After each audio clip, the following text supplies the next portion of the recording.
Alors, quel est ton profil? Quel est ton profil?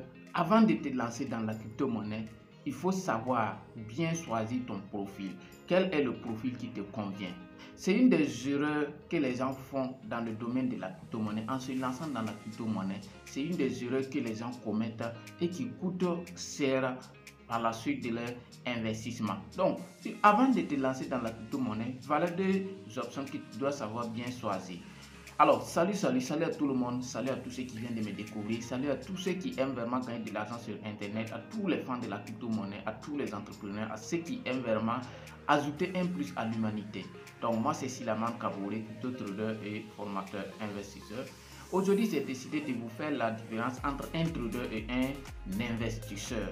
Donc, j'ai remarqué qu'à tout moment, les gens nous posent des questions, des gens se lancent dans la crypto-monnaie et du jour au lendemain, ils perdent la totalité de leur argent. Aujourd'hui, qu'est-ce que c'est que le trading, le trader ou encore l'investisseur? Toi, tu viens de te lancer dans la crypto-monnaie. Est-ce que ton profil correspond à un trader ou encore à un investisseur?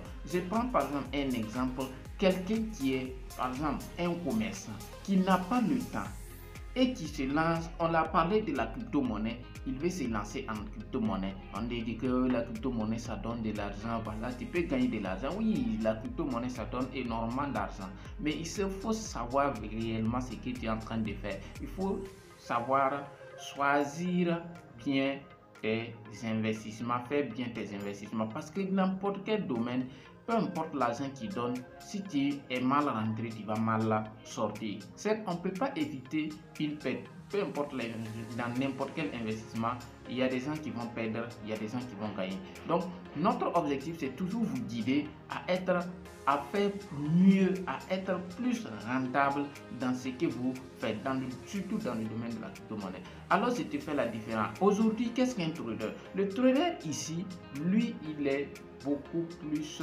analyse technique, tout ce qui est fondamental. Le trader, lui, il va toujours être concentré, essayer d'analyser les prix. Qu'est-ce que le Bitcoin, par exemple, aujourd'hui va faire? Actuellement, où je suis en train de vous parler, une pièce de Bitcoin se sens autour de 57 000, 58 000 dollars. Est-ce que vous voyez? Donc, l'objectif du trader est d'analyser, par exemple, le Bitcoin. Aujourd'hui, actuellement, où le Bitcoin se sens à 57 000 dollars, est-ce que d'ici 1 heure, d'ici 2 heures, qu'est-ce que le Bitcoin va faire? Le Bitcoin va continuer à 56 000 dollars ou encore le Bitcoin va repartir à 60 000 dollars. Donc, lui, il essaie de parier à la baisse ou encore à la baisse en utilisant des effets de levier. Le trader peut se faire des gains rapidement, comme il peut faire des pertes conséquentes, allant même jusqu'à perdre la totalité de son capital. Donc, est-ce que vous voyez déjà le risque qui est là-bas? C'est là où tu peux gagner rapidement de l'argent, mais si tu ne maîtrises pas, si ça ne te correspond pas, si tu n'as pas le temps, si tu ne maîtrises pas l'analyse technique et les événements qui sont susceptibles d'influencer les prix d'un actif d'une heure à une autre, pardon, il ne faut pas essayer. Par exemple, aujourd'hui, quelqu'un qui a 500 dollars, il vient, il commence à faire du trading sur le futur ou encore à utiliser des effets de levier. C'est très bon, mais c'est pas arrivé. Pour venir, donc, par exemple, si tu n'as pas le temps, tu es par exemple un commerçant, le mieux serait de ne pas d'abord opter. C'est mes conseils. Vous pouvez ne pas suivre mes conseils, mais selon les expériences, selon ce que nous voyons, selon les gens qui nous disent, selon les gens qui demandent et après, bon, on sait la suite. Est-ce que vous voyez? Donc, par exemple, le trader, lui, il est toujours concentré, il est capable d'analyser et avoir une certaine prévision où est-ce que le prix va partir. Donc, son objectif, c'est de jouer à la baisse comme à la hausse. Maintenant, l'investisseur, lui, son objectif, c'est de long terme. Quand on parle d'un investisseur, l'investisseur, c'est pas celui qui est là, qui est joué avec les spéculations, les mouvements à court terme. Lui, un investisseur peut aller même à des années. Aujourd'hui, par exemple, on regarde, on dit par exemple le Bitcoin à 56 000 dollars peut aller peut-être en 2025, une pièce de Bitcoin va aller à 100 000 dollars.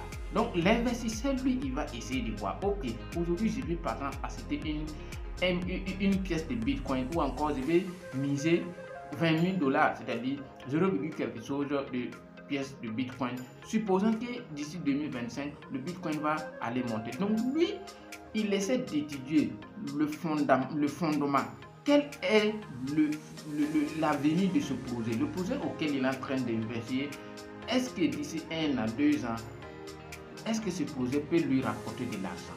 Donc lui, il n'est pas là à courir à tout moment, regarder son portefeuille. Par exemple, tu es commerçant aujourd'hui, couramment ce qu'on appelle le holding.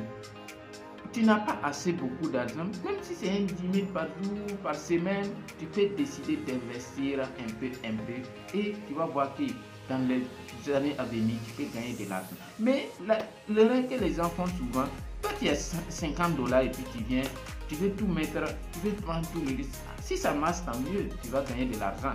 Mais si ça marche aussi, c'est ce que tu n'as pas assez de conscience, parce que à un certain moment, un trader peut arriver sur le marché et gagner de l'argent, supposant qu'il a des bagages solides, qu'il a des connaissances, et il se prend, parce que c'est quand tu te prends, quand tu te dis que maintenant tu connais, c'est en ce moment que le marché va t'avoir. Mais imaginez un investisseur, un holder, qui décide d'investir un peu en étudiant les très bons projets. Par exemple, 2023, le Bitcoin était venu à 15 000 quelque chose de dollars.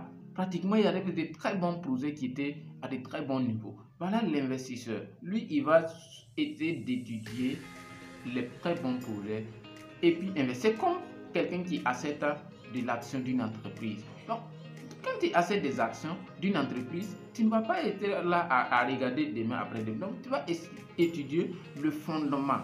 Quel est l'avenir de cette entreprise? Et là, tu investis. Peut-être un asset comme Facebook il y a quelques années. Une action de Facebook aujourd'hui, c'est beaucoup d'argent. Est-ce que oui? Donc, c'est comme ça que vous devez faire la part des choses. Donc, avant d'investir sur la crypto-monnaie, il faut savoir choisir ton profil afin d'être gagnant. Si tu es quelqu'un qui est largement du temps, tu peux aller faire des études, tu peux aller vraiment te former fondamentalement, former beaucoup. Tu peux faire les deux. Mais si tu es quelqu'un qui n'a pas le temps, si tu es quelqu'un qui est un autre boulot qui t'occupe beaucoup le temps, il faut savoir opter si tu vas être un bon holder, un bon investisseur. Au lieu d'être là, tu n'as pas le temps, souvent même tu n'as pas de connexion et puis tu veux mettre sur deux éviers de l'investisseur très risqué. Bon, vous pouvez ne pas prendre ça en compte, mais je sais que ceux qui vont en prendre en compte, ils vont dire merci un jour. Sur ce, merci beaucoup. C'était Abouri Silaman pour vous partager quelque chose de très important afin de vous permettre de mieux gérer vos portefeuilles, de mieux gagner dans le domaine de la crypto-monnaie. Merci beaucoup. Abonnez-vous, partagez ensemble. On va démystifier, on va apprendre beaucoup de choses